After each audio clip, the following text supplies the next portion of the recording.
Hi there, this is Dylan, and I'm making this video just to say some things that I don't normally talk about, but that I feel moved to say right now. I just got out of a metal show.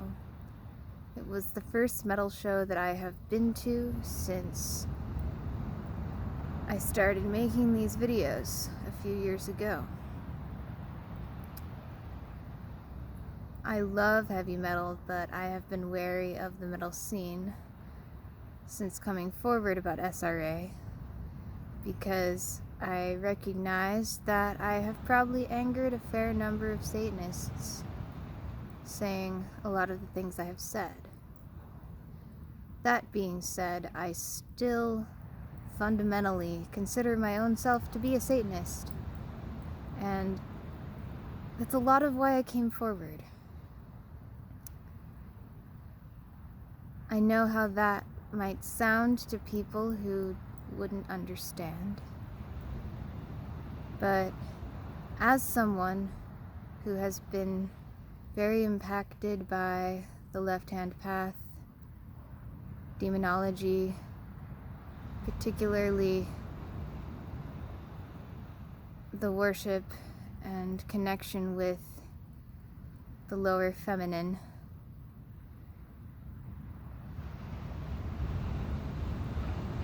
I'm not really a big fan of certain practices that take place within certain satanic communities, such as the actual rape and murder of small children. That has never really sat with me well, and I have always wanted, since I was a very small child, to take what was a little less horrible from satanic doctrines and ways of thinking that may or may not be rooted in quote-unquote doctrine, and move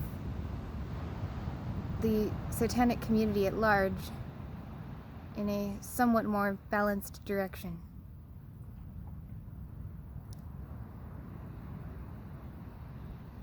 At this show tonight, one of the performers paused in the middle to say that the song he was about to sing was about fucking dead people. As someone who has been made to do this many times and remembers, despite having been under programming in the moment, it just brought up a lot for me.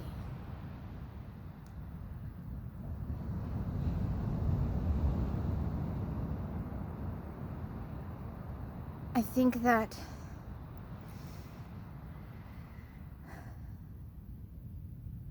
there's no such thing as an immoral feeling or an immoral drive, that emotions and instincts are physiological and are not actually bound by any moral system. Rather, it is what we do with those things when we have the space inside to make a decision about them that might be subject to some kind of moral judgment. That being said,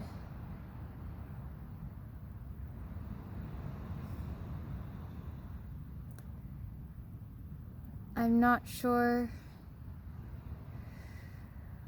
where the line really is drawn when it comes to freedom of choice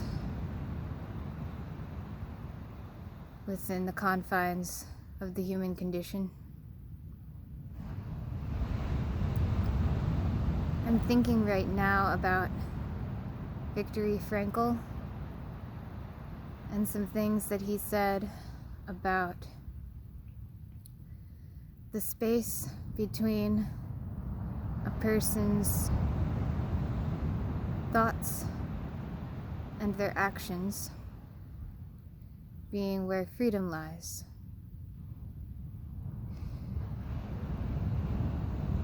His book, Man's Search for Meaning, is something that I recently read with more depth than I had in the past. I got almost to the end, and then I actually tore it up because of something that he said about a female client he had as a therapist. She had been sexually abused by her father, and I don't want to criticize what he said about it, but I just, as someone who had a therapist father who sexually abused them, I'm wary of any one male saying anything about that, especially when in a position of power.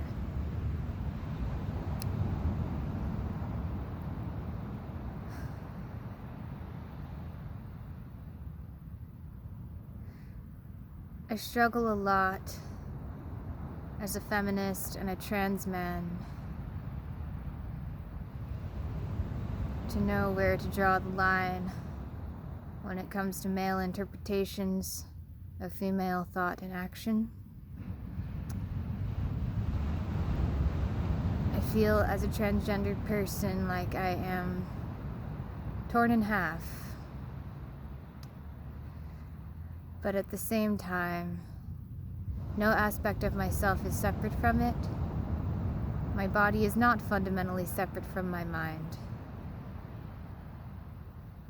My body is male as well as female, and my mind is female as well as male. And the same might be true for everyone in general. But as a trans person, I am acutely aware of it, and it puts me in a really fucked up position when it comes to misogyny. I am a man, and I am wired towards misogynistic judgment, most of all towards my own self. This channel is a real nightmare for my own misogyny. But as a man, how could I not stand up for my own self, as I am continuously subjected to grotesque misogynistic violence from men who do not regard me as the person that I am. And of course, having had this experience, I am inclined to stand with women, both cis and trans, because to an extent I know what it is like.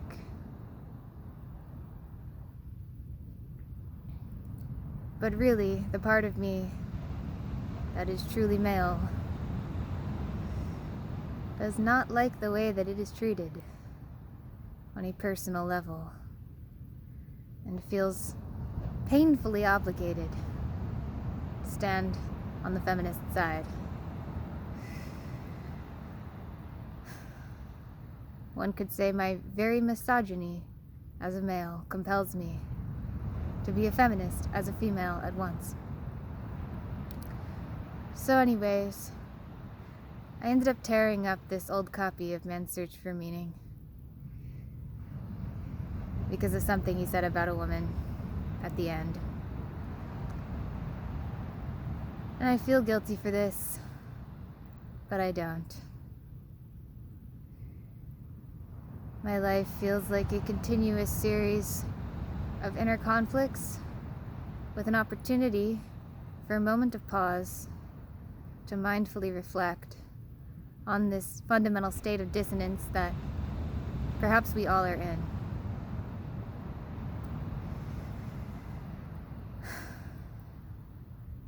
I am currently sitting by an old amusement park,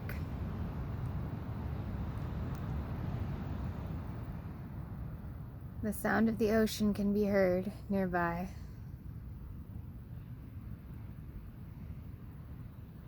And I feel like this is a perfect representation of polarity. We have the natural, wild chaos of the feminine earth, and we have the masculine construct made by human of a capitalistic death machine posing as a family-friendly center for benign activities of all ages.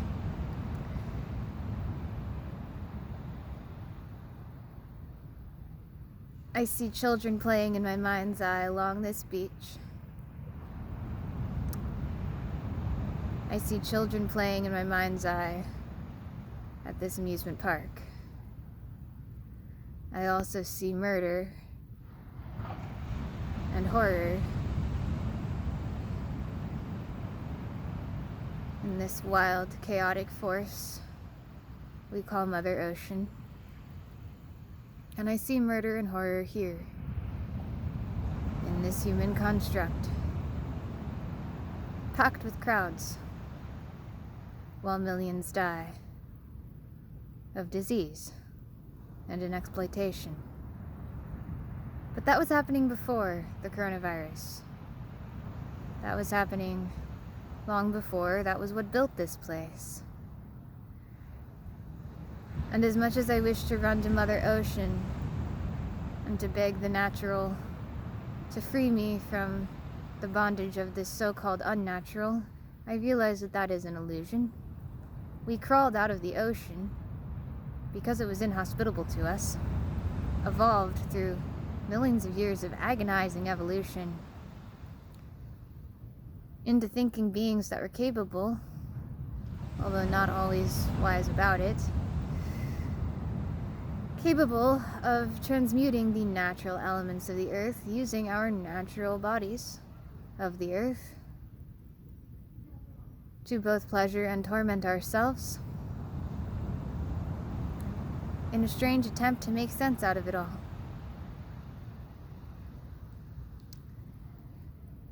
So I'm reflecting on non-duality and attempting to center myself.